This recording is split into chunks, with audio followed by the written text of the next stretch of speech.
참으시고 새 생명 주신 크신 그 사랑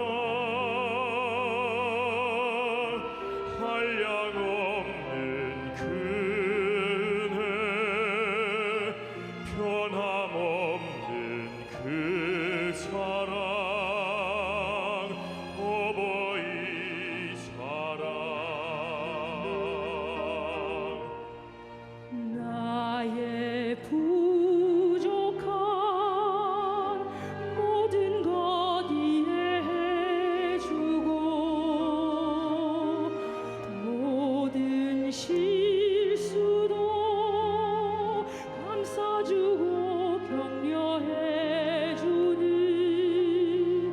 크신 그 사랑 한량없는 그 은혜 변함없는 그 사랑 어버이 사랑 이 모든 사랑이 날 주께 인도하셨네 이 모든 사랑이 주 사랑하게 하셨네 그 사랑 깨달았을 때 이미가 끝이 없네 사랑 주의 그 선물 어이 사랑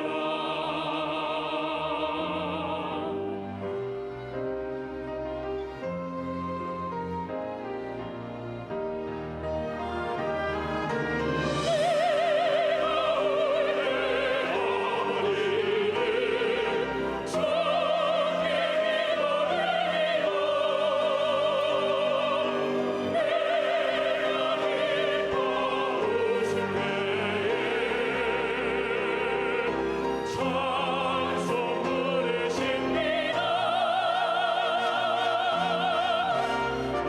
이 모든 사랑이 날 주께 인도하셨네 이 모든 사랑이 주 사랑하게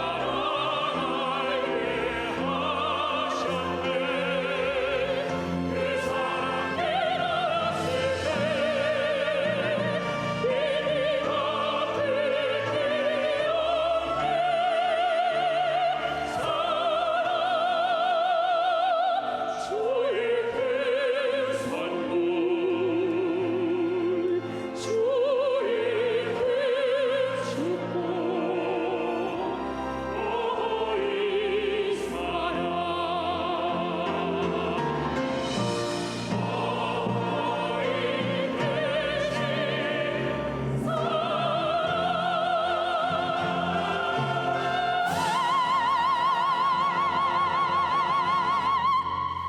할렐루야. 참 우리를 가슴 아프게, 특별히 대한민국의 아버지들을 가슴 아프게 한 초등학생의 일기 내용이 있습니다. 엄마가 있어 좋다. 나를 예뻐해 주셔서. 냉장고가 있어 좋다. 나에게 먹을 것을 주어서. 강아지가 있어 좋다. 나랑 놀아주어서. 그런데 아빠는 왜 있는지 모르겠다.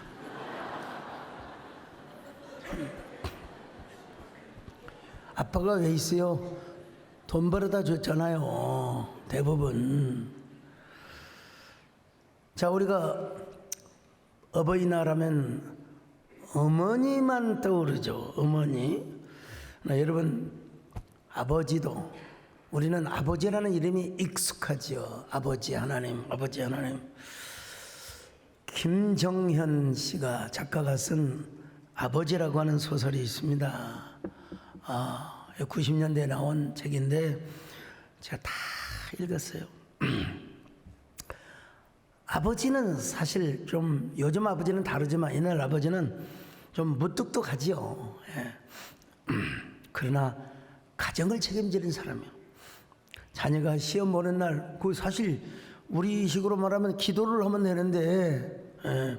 막 계단을 막 2개, 3개씩 막 숨가쁘게 막 뛰어 올라갑니다. 막. 예. 그렇게 막 뛰어 올라가는 것이 자녀가 시험을 보는데 약간의 도움이 되지 않을까 이런 생각이에요. 그리고 저녁에 올 때 이제 붕어빵을 사가지고 옵니다. 네, 아버지가 암 진단을 받아요. 캔서. 그냥 그 소설을 보면 그냥 도서관에 가서 암에 대한 모든 걸 다 그러면서 이제 죽음을 기다리고 있는데 내가 이제는 가족을 위해서 해줄 게 아무것도 없구나. 나 자신이 가족들에게 짐이 되어주진 않을 것인가.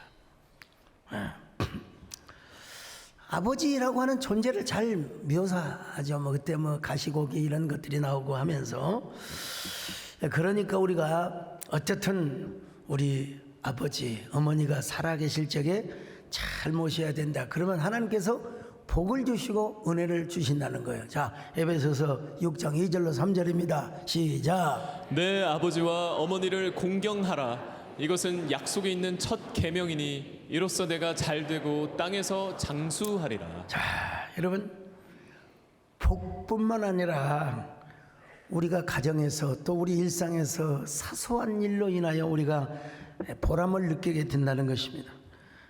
여러분이 누구를 통해서 자랐습니까? 여러분 분명히 어머니가 돌아가시고 아버지가 돌아가셨고 간에 그분들에 의해서 여러분이 태어났고 가정을 이루게 되었단 말이죠. 그러니까 이제 뭐 돌아가신 분들이야 어쩔 수 없지만 우리 부모님이 살아계실 적에 잘 공경하고 물론 영원한 어버이, 물론 진정한 우리의 영원한 어버이는 하나님이십니다. 하나님이라는 사실을 알면서 우리 하나님을 잘 섬길 수 있는 저와 여러분이 되시기를 바랍니다.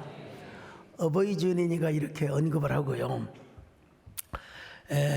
마테 링크스가 쓴 파랑새라고 하는 그 동화가 있습니다.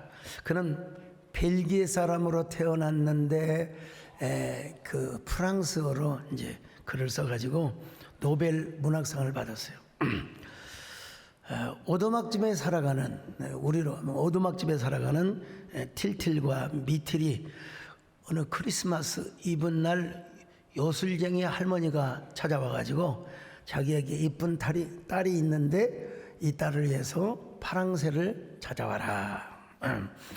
그래서 틸틸과 미틸은 추억의 나라부터 시작하여 미래의 나라에 이르기까지 온갖 신기한 경험을 다 합니다. 숲속에서 물론 파랑새를 봤지요. 보는 순간 색깔이 변화져 버리거나 죽어버리거나 멀리 날아가 버리거나. 그러니까 여러분 깨어보니까 그 파랑새를 잡으려고 깨어보니까 꿈이었다는 거예요. 거의 1년에 걸친 모험을 다 하룻밤에 다 바꿔버렸습니다. 꿈에서 깨어난 그들은 문득 우리 세장에 있는 저 비둘기가 바로 파랑새구나. 그걸 깨닫고 파랑새를 만지려고 하는 순간에 파랑새가 멀리 날아가 버려요. 작가는 바로 이것이 뭐냐? 이것이 바로 행복이라. 행복은 항상 우리 곁에 있다. 우리 주변에 있다는 것이죠. 행복은 멀리 있는 것이 아니라 항상 가까이 있다는 것입니다, 여러분. 천상병 하면은 귀천이 생각이 나죠. 천상병 시에는 참 한때 억울한 누명을 쓰고 감옥살이를 했습니다. 1967년 동베를린 공작당 사건, 일명 동백림 사건에 연루되어서 6개월에 없고 뭐 6개월이야 뭐 여러분 말이 6개월이지 말로 할 수 없는 고문, 전기 고문을 막 다 당했습니다. 사실 요 동백림 사건은요 같은 해에 일어났던 6.8 부정 총선 규탄 시위를 잠재우기 위해서 정치적으로 계획된 간첩 조작 사건이라고 검색이 딱 되더라고요. 그럼 왜 천상병 시인이 거기에 연루가 되었느냐? 천상병 시인의 술친구 중에 한 사람인 강빈구 씨가 서독에서 유학하던 시절 동독을 뭐 사실은 동베를린이 뭐 거기서 거긴데 하여간 동독을 자주 왔다 갔다 했던 이야기를 자랑 삼아서 술 마실 때 뭐 했나 보더라고요. 그 이제 얼마 후 강빈구가 이제 잡혀갔을 거 아니겠습니까? 뭐 천상병 시인도 잡혀가게 된 거예요. 무슨 죄냐? 왜 그 말을 들어놓고도 신고를 하지 않았느냐? 천상병 시인은 평소에 막걸리를 좋아했대요. 그래서 친구가 강빈구라고 하는 친구가 천상병 시인에게 막걸리 사 먹으라고 몇 번 용돈을 좀 줬나 보더라고요. 그런데 당시 사건을 수사하던 수사관들은 이것을 간첩으로부터 받은 공작금이라고 그렇게 주장을 하며 천상병을 압박을 한 겁니다. 말이 압박이지 정기 고문이라고 있잖아요. 얼마나 정기 고문이 심했는지 이빨이 다 빠져버리고 그리고는 그냥 심지어는 성불구자 남성으로서 성불구자가 되는 거예요. 그리고 말을 막 더듬더듬하면서 막 반복해서 맞다 예예예예예 오십시오 오십시오 이러면 그런 정신병원에 입원하게 됩니다. 그런 그를 따뜻하게 돌봐줬던 한 천사가 나타났습니다. 목선옥 여사라고. 여러분 세상에 저런 천사가 어디가 있겠습니까? 병 들었어요. 성불구자예요. 말도 더듬어요. 이빨도 다 빠지고 정신도 때로는 흐리흐리한 사람과 결혼을 해주는 천사가 세상에 참 그렇게 우리 기침을 자주 하신지 모르겠어요. 앞에서 옆 사람 보시고 조용히 인사하세요. 하늘에서 천사가 실종되었다고 하더니 옆에 앉아 계시네요. 아이고 참. 여러분 천상병 시인은요 원래는 이제 가톨릭 성당을 다니다가 1981년도쯤에 개신교로 개종을 하여 연동교회를 다녔다고 합니다. 그런 환경에서도 천상병 시인은 단 한 번도 불평을 해본 적이 없다는 거예요. 자기는 8가지 이유로 나는 절대로 행복한 사람이다 이렇게 고백을 했다는 겁니다. 첫째는 아내가 찻집을 경영해서 생활이 걱정이 없어서 행복하고, 둘째는 자기는 서울대학을 다녔으니 배움에 부족함도 없고, 셋째로 시인이니 명예욕도 충분하고, 넷째는 이쁜 아내가 있으니 여자 생각도 없고, 다섯째로 아이가 없으니 뒤를 걱정할 필요도 없고, 아이고 여섯 번째로 집도 있으니 얼마나 평안한가. 일곱 번째는 바람직한 얘기는 아닙니다. 막걸리를 좋아하는데 아내가 다 사다 주니 무슨 불평이 있겠는가. 여덟 번째로 더구나 하나님을 굳게 믿으니 우주에서 가장 강력한 분이 나의 빼기 되시니 무슨 불평을 한단 말인가. 이거 제가 백립이 소용없어요. 자, 영상을 한번 보세요. 제가서 제일 행복한 사람이다. 아내가 사택을 경영해서 생활에 걱정이 없고, 대학을 나와서 떠났으니 배움에 부족도 없고, 시인이니 명예욕도 충분하고, 이쁜 아내니 여자 생각도 없고, 아이가 없으니 니를 걱정할 필요도 없고, 집도 있으니 얼마나 편안한가. 막걸리를 좋아하는데 아내가 다 사주니 무슨 불평이 있겠는가. 더구나 하나님을 굳게 믿으니 이 우주에서 가장 강력한 분이 나의 되시니 무슨 불행이 있단 말인가. 여러분, 막걸리를 좋아한다 이걸 우리가 꼭 이렇게 뭐 예찬할 필요는 없지만은, 그럼에도 불구하고 그는 하나님을 섬겼어요. 오늘 박영호 지사님 간증하는 모습을 보더니 유성근 장로님이 뭐라고 한 줄 아세요? 지금은 술 끊었다고 했잖아요. 근데 딱 얼굴을 보더니 옛날에 술 많이 잘 먹게 생겼다. 아유, 그 얘기를 얼굴을 보더니 술을 잘 먹게 생겼다. 자, 그런데 여러분, 사람이, 저는 술을 절대 못 마시지만 사람이 술을 마시면 굉장히 단순해져요. 순수해져요. 예. 여러분, 천상명 같은 사람이 만약에 술을 마셨으면 더 순수함이 넘쳤겠죠. 그러니까 이런 시를 썼어요. 귀천이라는, 이야, 참 아름답기도 하고 낭만적인 시죠. 나 하늘로 돌아가리라. 새벽빛과 닿으면 쓰러지는 이슬 더불어 손에 손을 잡고 나 하늘로 돌아가리라.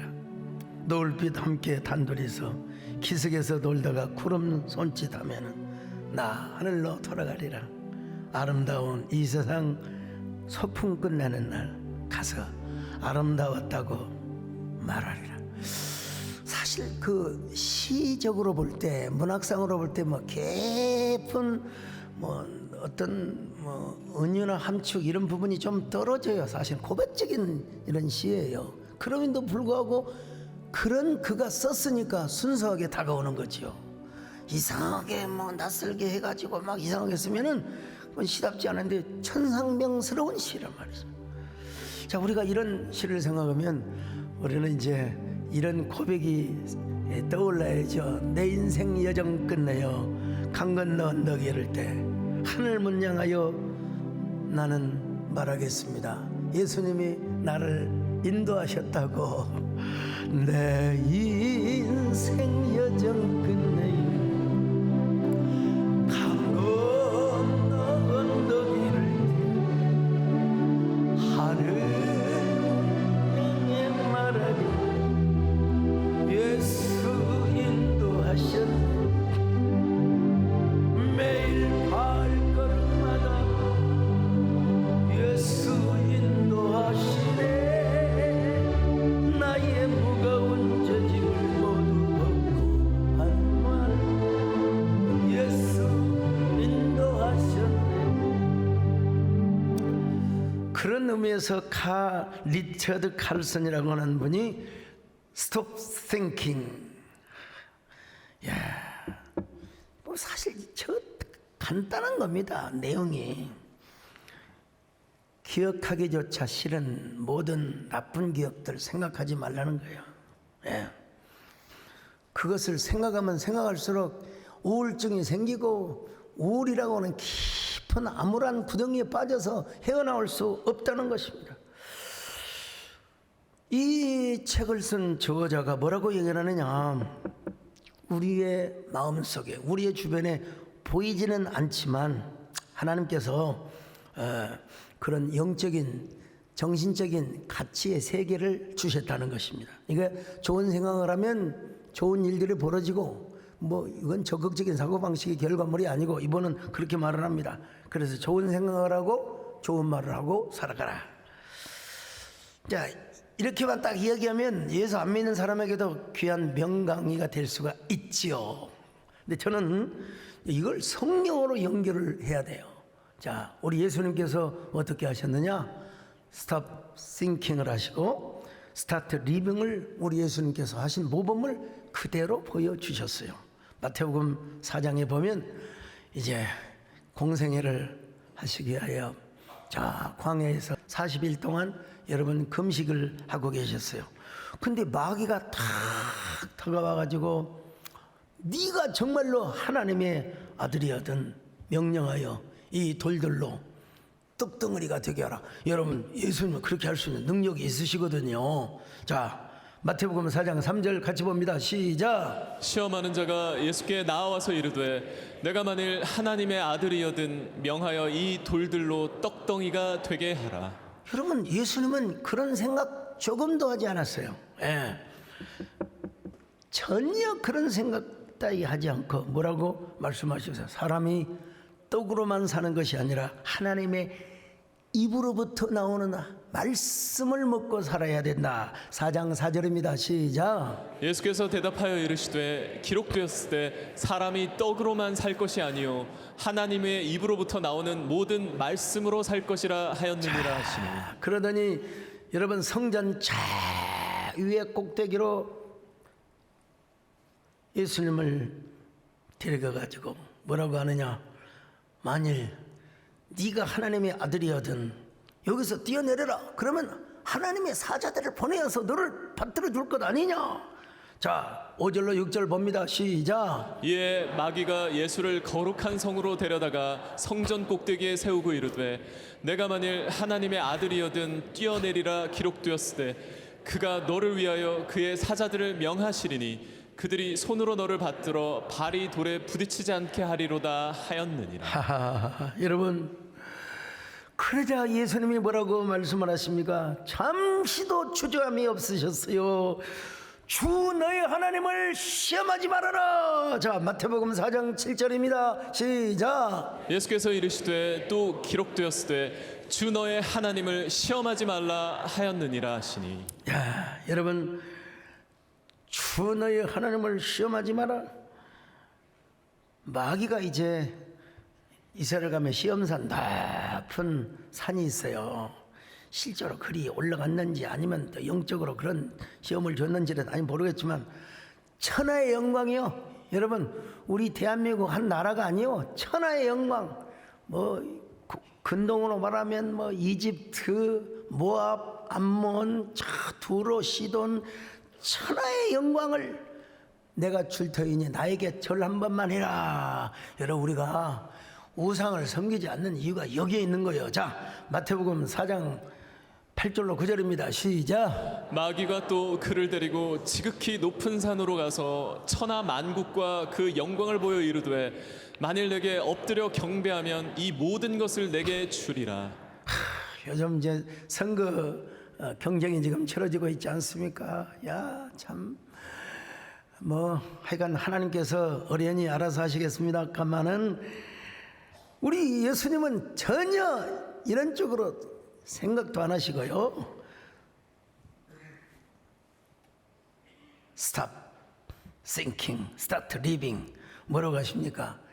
주 너희 하나님을 경배하라. 우리 하나님을 섬겨라. 마태복음 4장 10절입니다. 시작. 이에 예수께서 말씀하시되 사탄아 물러가라 기록되었을 때 주 너의 하나님께 경배하고 다만 그를 섬기라 하였느니라. 자, 여러분 이런 예수님의 모습을 사도 바울은 어떻게 표현하였는가? 자, 크게 두 가지로 첫째로 자신을 비우고 낮추는 삶을 살았다고 우리도 그렇게 살아야 한다고 고백하고 있습니다. 빌립보서 2장 6절로 8절입니다. 시작. 그는 근본 하나님의 본체시나 하나님과 동등됨을 취할 것으로 여기지 아니하시고 오히려 자기를 비워 종의 형체를 가지사 사람들과 같이 되셨고 사람의 모양으로 나타나사 자기를 낮추시고. 자, 여러분 그는 하나님과 본체이시나 근본의 본체이시나 야 하나님과 동등함을 스스로 취하지 않고 사람의 몸을 입고 이 땅에 오셨다는 것입니다. 예. 그런 예수님은 이 땅에 오셔서 말씀의 육신이 되어 이 땅에 거하시는 것만도 대단한 건데 항상 제자들을 떠나서 한적한 곳으로 가서 여러분 성부 하나님과 교제를 하셨다는 거예요. 자, 마가복음 1장 35절 시작. 새벽 아직도 밝기 전에 예수께서 일어나 나가 한적한 곳으로 가서 한적한 곳으로 가서 거기서 기도하셨다고 그랬어요. 오병이어 물고기 2마리요 보리떡 5개 가지고 여러분 5,000명이니까 한 2만 명이 넘을 거예요. 남자들 숫자만 셌으니까 당시에. 그러니까 막 난리가 났겠지요. 이야 이런 기적이 있단 말인가. 막 그냥 야 저분을 우리의 왕으로 삼자, 저분을 우리 임금으로 삼자.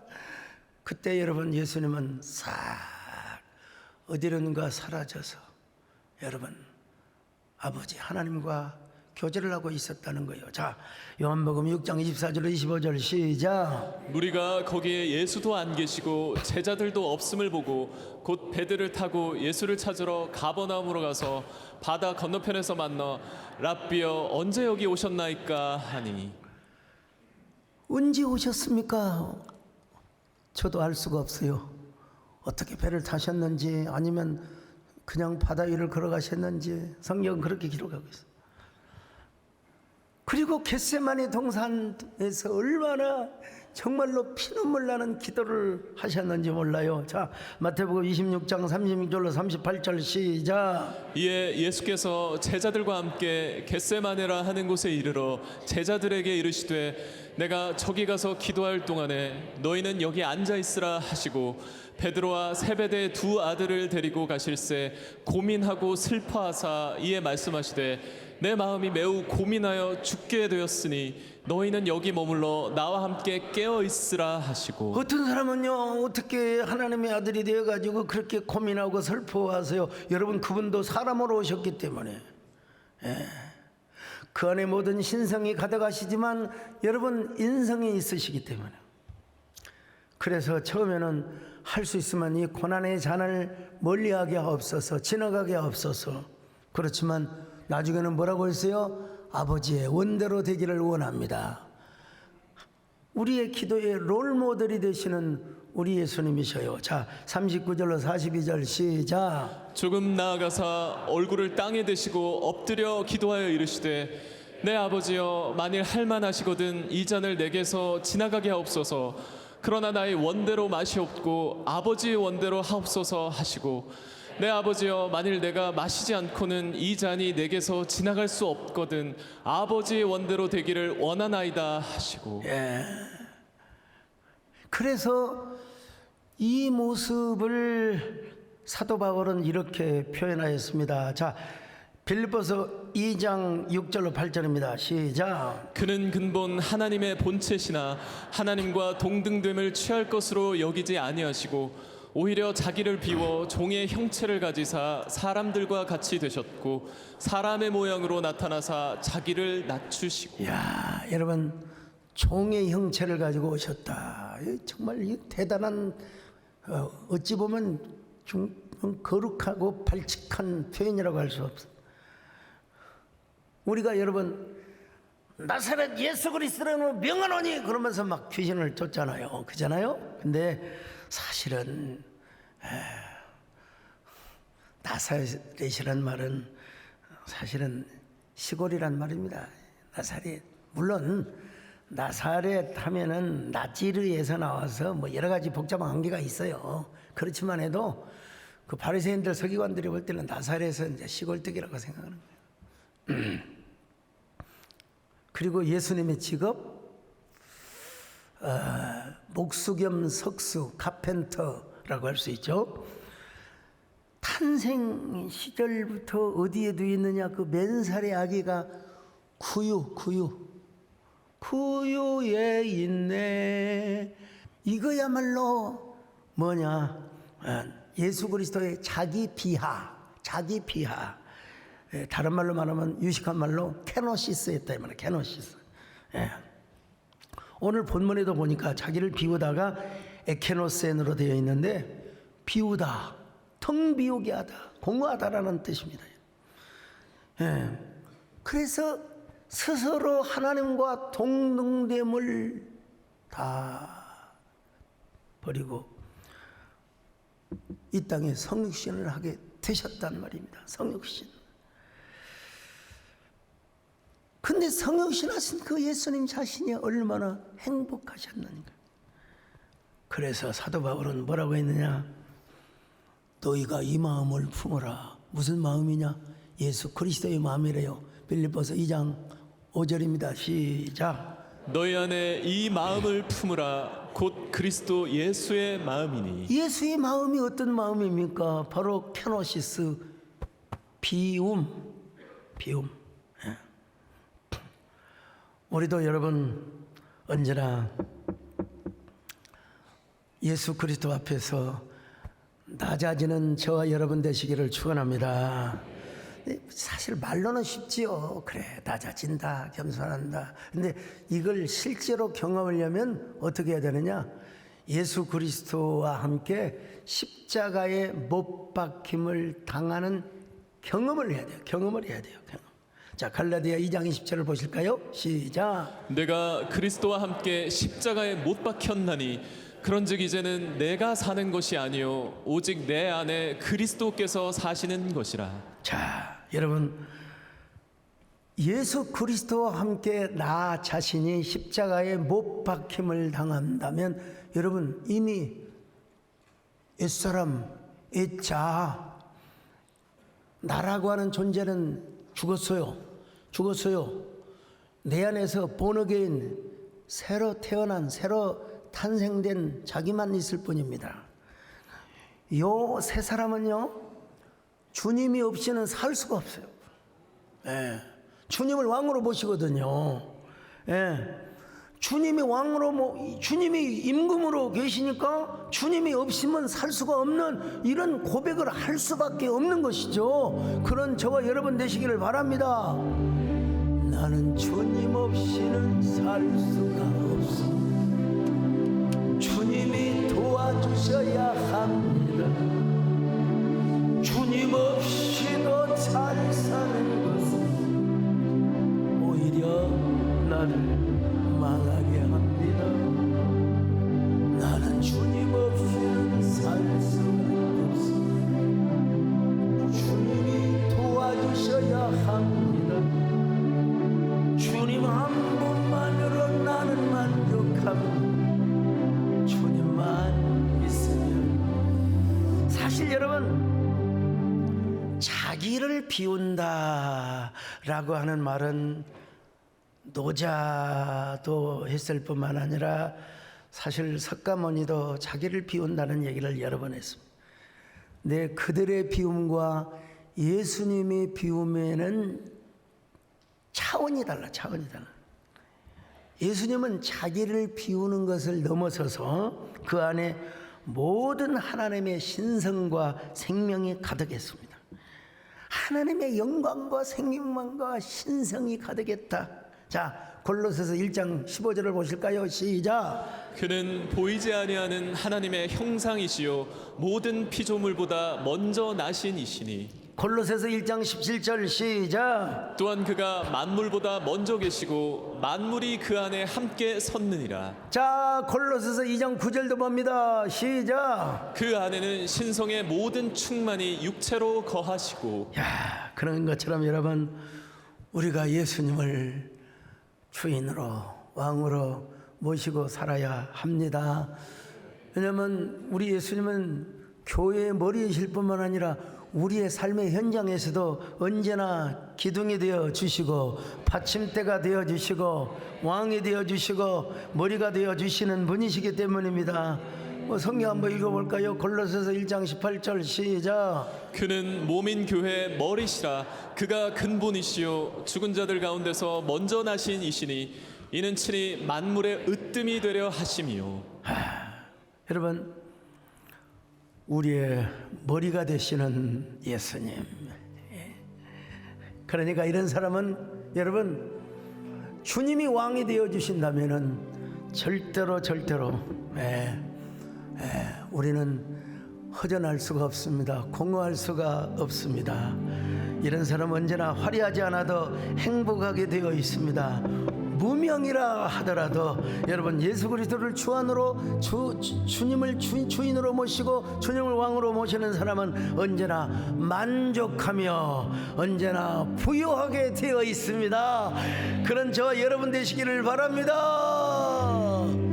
무명이어도 공허하지 않는 것은 예수 안에 난 만족합니다.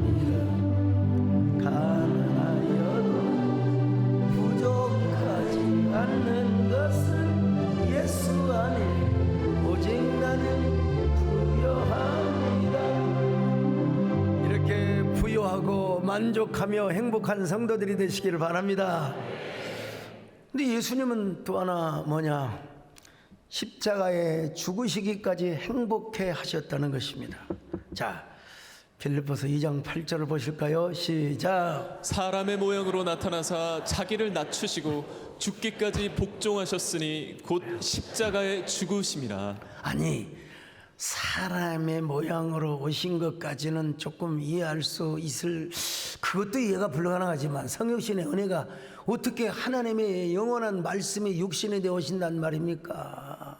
그런데 아니, 그분이 어떻게 십자가에 매달려서, 여러분 율법에 의하면은 십자가에 달린 사람, 나무에 달린 사람은 하늘의 저주를 받아서 죽었다고 그랬어. 한마디로 말하면 케노시스, 자기 비하의 절정이요. 절정. 그래서 예수님께서도 이 십자가의 고통이 너무 고민스러웠고 걱정스러우셨어요. 그러나 그 생각을 뭐라고 그랬어요? Stop thinking. 멈추셨다고 그랬어요. 그리고는 최후이자 최초인 Start living. 새로운 삶을 우리에게 보여주셨습니다. 바로 그것이 십자가 사건입니다. 여러분, 십자가 하면은 그렇죠, 고통이죠. 십자가. 예수님께서 두 팔에다가 십자가에 못 박히고, 그리고 두 팔에다가 긴 못을 쾅쾅 박을 때 얼마나 뼈아픈 고통이 있으셨겠습니까? 그럼에도 불구하고 우리 예수님이 뭐라고 말씀하시느냐? 십자가 위에서 내가 다 이루었다. 내가 모든 것을 이루었다. 자, 요한복음 19장 30절 같이 읽어봅니다. 시작. 예수께서 신 포도주를 받으신 후에 이르시되 다 이루었다 하시고 머리를 숙이니 영혼이 떠나가시니라. 다 이루었다. 하하. 테텔레스타이. 다 이루었다. 세계 4대 성인이라고 손꼽혔던 소크라테스. 그가 아테네의 청년들을 유혹하고 젊은이들을 타락시켰다고. 뭘로? 자기 철학을 가지고. 그 이제 사형을 당하여 죽습니다. 근데 하필이면 사형을 어떻게 받느냐? 독약을 먹고 죽으라는 거예요. 그래서 악법도 법이라 하면서 독약을 먹고 죽는데 친구 클리톤에게 아스클레피오스로부터 빚진 닭 한 마리가 있다는 거예요. 요 닭 한 마리 값을 갚아줄란가? 물어보는 거예요. 내가 갚아주겠다. 그 얘기를 듣고 죽었습니다. 여러분, 4대 성인이라는 분이 그런 말을 남기고 죽었습니다. 우리 예수는 뭐라고 하셨느냐? 내가 다 이루었다. 내가 다 이루었다. 근데 여러분, 오늘 성경에 보니까 그 사건 때문에 오히려 예수님의 이름을 높여주시고, 여러분, 예수님의 이름을 지극히 높고 뛰어난 이름으로 높여주셨다. 하늘에 있는 자나 땅에 있는 자나 또 땅 아래에 있는 자나 할 것 없이 다. 빌립보서 2장 9절로 10절을 보시겠습니다. 시작. 이러므로 하나님이 그를 지극히 높여 모든 이름 위에 뛰어난 이름을 주사 하늘에 있는 자들과 땅에 있는 자들과 땅 아래에 있는 자들로 모든 무릎을 예수의 이름에 꿇게 하시고. 모든 입입니다. 땅에 있는 자든지 땅 아래에 있는 자든지 하여간 모든 입, 파사 글로사라는 표현을 썼어요. 자, 빌보서 2장 11절 시작. 모든 입으로 예수 그리스도를 주라 시인하여 하나님 아버지께 영광을 돌리게 하셨느니라. 여러분, 성경에 보니까 땅 아래에 있는 자들까지 포함을 하고 있어요. 땅 아래에 있는 자들까지. 그러니까 제가 보기에는 그런다고 해서 뭐 천국에 가고 그럴 일 없지만은 이제 만유의 통치자가 나중에 안 거야. 나중에 지옥 가고 나서 그랬구나. 저래서 저렇게 세댄맨이고 저렇게 열심히 다녔구나. 여러분, 누가복음에 보면요 이런 말씀이 있어요. 자, 누가복음 16장 23절 24절 시작. 그가 음부에서 고통 중에 눈을 들어 멀리 아브라함과 그의 품에 있는 나사로를 보고 불러 이르되 아버지 아브라함이여 나를 긍휼히 여기사 나사로를 보내어 그 손가락 끝에 물을 찍어 내 혀를 서늘하게 하소서. 내가 이 불꽃 가운데서 괴로워하나이다. 자, 여러분 지금 뭐 있습니까? 이 지옥에 간 부자 영감이 그냥 괴로워하고 있다 이거예요. 그냥 막 후회하고 있다는 거예요. 후회. 옛날에 막 이런 노래가 있었잖아요. 뭐 후회하지 않아요, 울지도 않아요. 좀 배우스럽지 않습니까? 오늘 우리가 여러분 살아서 우리가 예수님을 주라 시인하고 고백하게 된 거 얼마나 생각해 보니까 또 은혜고 또 은혜라 이 말이에요. 그런 의미에서 우리는 언제나 예수 그리스도 안에서 스톱 싱킹, 부정적인 생각을 버리고 언제나 스타트 리빙, 새로운 삶을 살아갈 수 있기를 축원합니다. 부정적인 근심과 염려와 걱정들 다 여러분 다 뒤로 하고 하나님이 주실 미래의 축복, 우리 자손들을 향하여 주실 하나님의 은혜, 이걸 바라볼 수 있기를 축원합니다. 예수님에게는 무한한 보물이 있어요. 자, 골로새서 2장 3절입니다. 시작. 그 안에는 지혜와 지식의 모든 보화가 감추어져 있느니라. 그러므로 오늘 우리는 뭐냐? 보물찾기 인생을 살아가고 있어요. 예수 그리스도 안에서. 보물. 옛날 우리 서풍 다닐 때 보물찾기가 있었어요. 보물찾기가 있었는데 저는 좀 사람이 건성건성해가지고 한 번도 찾아본 적이 없어요. 근데 좀 촘촘한 저희 바로 위에 형님이 계시는데 그 형님은 잘 찾아요. 저는 못 박다가도 부러지면 에이 안 박아버려요. 근데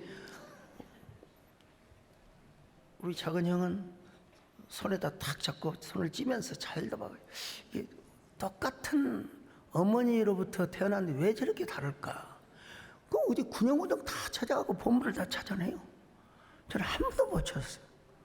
근데 어쩌다가 하나님의 은혜 가운데 누구를 만났느냐? 예수님이라는 부하를 만나게 된 거예요. 예수님이라는 부하. 그리고 그 예수님이라는 부하가 우리 형제들에게, 우리의 친척들에게 다 전달이 되었어요. 여러분, 정말로 예수님이라고 하는 부하를 캐내며 살아가는 사람은요, 주님의 은혜가 이거구나. 여러분 누구에게도 말할 수 없지만 이거구나. 자, 요한계시록 2장 17절 시작. 그 돌 위에 새 이름을 기록한 것이 있나니 주는 자와 받는 자 밖에는 그 이름을 알 사람이 없느니라. 주는 자와 받는 자 외에는 알 사람이 없다. 초대교회 당시에는 워낙 핍박이 많아가지고 순교를 많이 했어요. 순교. 자, 옛날 신학교 아득한 시절에 순교자라고 하는 소설이 있는데 그 책이 생각이 나더라고요. 근데 순교를 얼마나 행복하게 했느냐면 어떤 한 여인이 예수 믿는다고 잡혔어요. 감옥에 갇혀서 이제 사형, 모가지가 잘라지는 날이에요. 사형당한 날 아침에 곱게 머리를 단장하고, 그때 뭐 거울이 어떻게 있었을지 모르겠지만은 자기 모습을 예쁘게 단장하고 있더라는 거예요. 옆에 사람이 왜 그렇게 오늘따라 머리를 곱게 단장하며 빗느냐 그랬더니 뭐라고 대답한 줄 아십니까? 오늘이 바로 내 신랑 되시는 예수님을 만나러 가는 날입니다. 여러분, 이 한마디면 끝나죠. 더 이상 뭐라고 이야기하겠습니까? 오늘이 나의 신랑 되시는 예수님을 만나러 가는 날이라서요.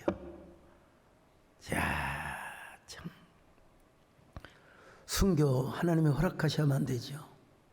제가 1980년 광주신학교 1학년을 다니던 때였습니다.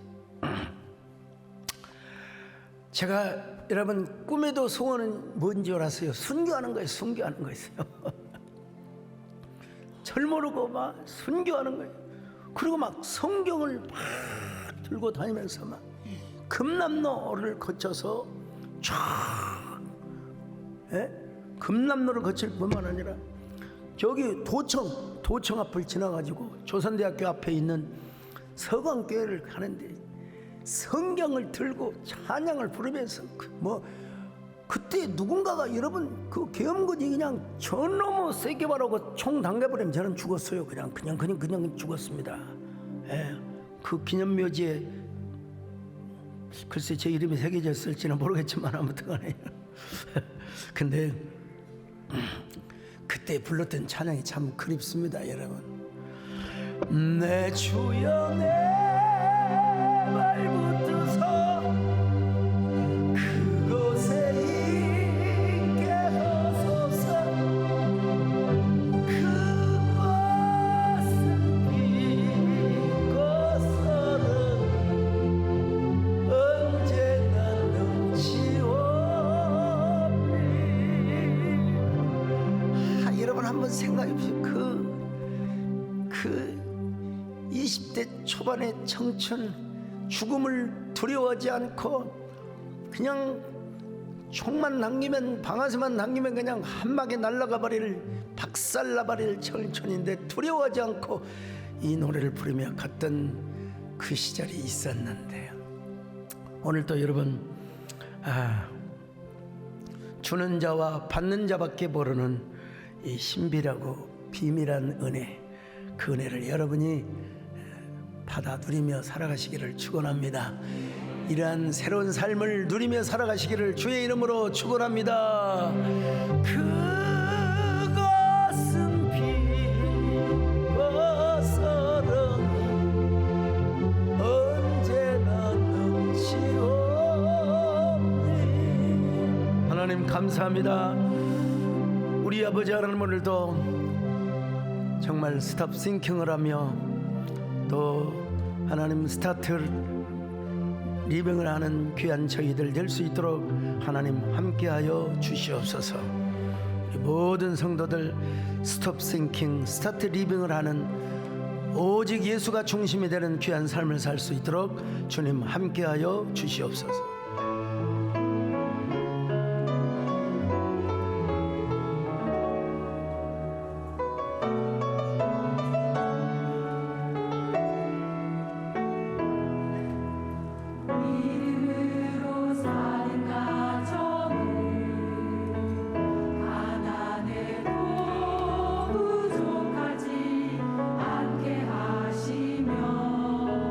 소망으로 사는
안녕하세요. 11교구 박우영 집사입니다. 가부장적인 불교 집안에서 태어나 제사 문화에 익숙했던 저는 맹아원 봉사를 하면서 아내 이영미 집사를 만나게 되었습니다. 하지만 불교인 저희 집안에서 교회를 다니는 며느리를 받아들이는 것은 쉽지는 않았습니다. 결국 아내와 저는 결혼을 위해 서로의 종교를 내려놓기로 했습니다. 건설 회사를 다니면서 현장을 따라 지방으로 자주 이사를 다녔고 그때마다 내성적인 아내는 새로운 환경에 적응하느라 심적으로 힘들어했습니다. 그러던 중 제가 강원도 동해 현장에서 근무하고 있을 때 아내가 교회를 다시 다니고 싶다고 했습니다. 부모님과 같이 살고 있지 않았기 때문에 저는 선뜻 아내의 부탁을 들어주었습니다. 그리고 2005년 용인에 이사를 오면서 아내와 아이들은 세대된 교회에 다니게 되었습니다.